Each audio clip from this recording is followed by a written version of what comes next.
Manchester City tampil perkasa saat bertemu dengan juara Copa Libertadores Fluminense di final Piala Dunia Antar Klub 2023. Bermain di Stadion King Abdullah Sport City, Sabtu 23 Desember dini hari, tim asuhan Pep Guardiola berhasil menang dengan skor telak 4-0. Sama-sama memiliki ambisi juara, Manchester City menurunkan Julian Alvarez, Jack Grealish dan Phil Foden di lini depan.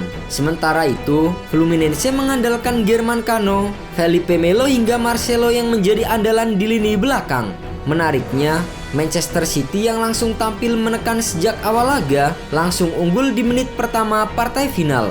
Berawal dari sapuan Marcelo yang jatuh ke kaki Nathan Ake, ia kemudian melepaskan sepakan jarak jauh, namun bola masih bisa ditepis hingga mengenai tiang. Memanfaatkan bola muntah, Julian Alvarez dengan leluasa mendorong bola ke dalam gawang. Gol yang tercipta pada detik ke-40 itu menjadi gol tercepat dalam sebuah laga Piala Dunia Antar Klub sepanjang sejarah. Torehan Alvarez mematahkan rekor sebelumnya atas nama pemain Bayern Munchen Dante yang menjebol gawang Raja Casablanca di menit ke-7 pada turnamen edisi 2013. Tertinggal 1-0, Fluminense mencoba merespon dari pukulan cepat dengan bermain agresif. Germán Cano lolos dan tinggal menghadapi kiper. Ia kemudian dilanggar dan wasit sempat menunjuk titik penalti. Namun, hadiah penalti tak diberikan kepada tim asal Brazil itu karena lebih terperangkap offside. Di sisi lain, Manchester City justru berhasil menggandakan keunggulan pada menit ke-27. Kali ini, pergerakan Phil Foden mengirim umpan silang dari kiri mencoba diblok oleh Nino. Akan tetapi, hal tersebut malah mengarahkan bola ke dalam gawang sendiri. Tak ingin tertinggal semakin jauh, Fluminense mengancam dari sepak pojok pada menit ke-40.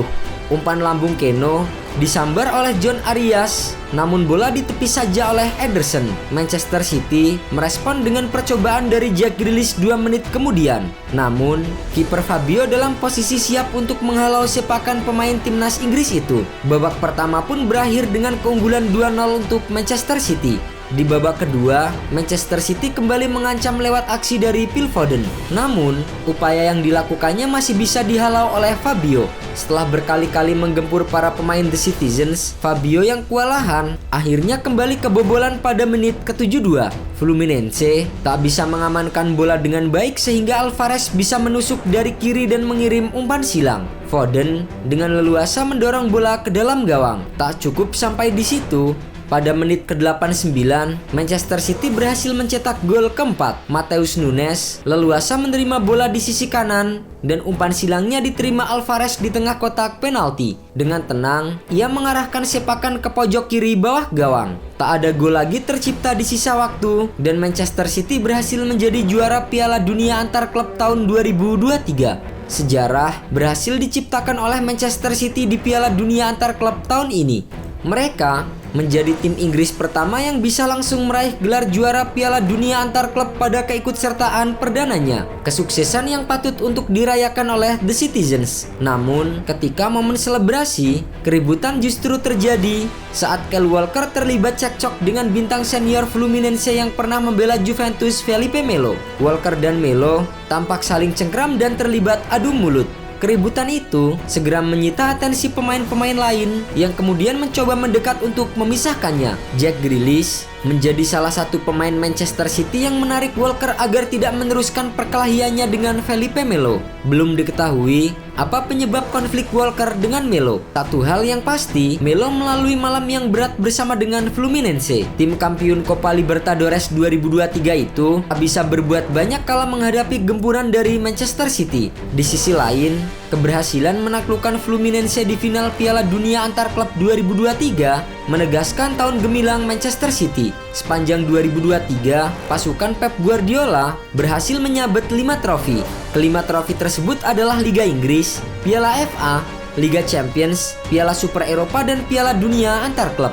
Tim asuhan Pep Guardiola juga menjadi tim Inggris pertama yang mampu mengamankan 5 gelar juara dalam rentang waktu 1 tahun. Sementara itu, meskipun Piala Dunia Antar Klub ini menjadi yang pertama bagi Manchester City, Namun rekor baru berhasil diciptakan oleh sang pelatih Guardiola yang kini telah mengoleksi 4 trofi Piala Dunia antar klub. Sebelumnya, Pep Guardiola telah berhasil meraih trofi yang sama bersama Barcelona pada edisi 2009 dan 2011 serta Bayern Munchen di tahun 2013. Guardiola kini menjadi pelatih dengan titel Piala Dunia antar klub terbanyak. Namun, ia banggakan skuad asuhannya karena tak mudah untuk memenangkannya. Selain itu, keberhasilan mereka meraih juara Piala Dunia antar klub musim ini diharapkan juga bisa mendongkrak motivasi Manchester City untuk kembali ke performa terbaiknya musim ini. Setelah tampil mengesankan di musim 2022-2023 lalu, The Citizens tampak mulai kendor dan kalah bersaing dalam perebutan gelar Liga Premier Inggris. Erling Haaland dan kawan-kawan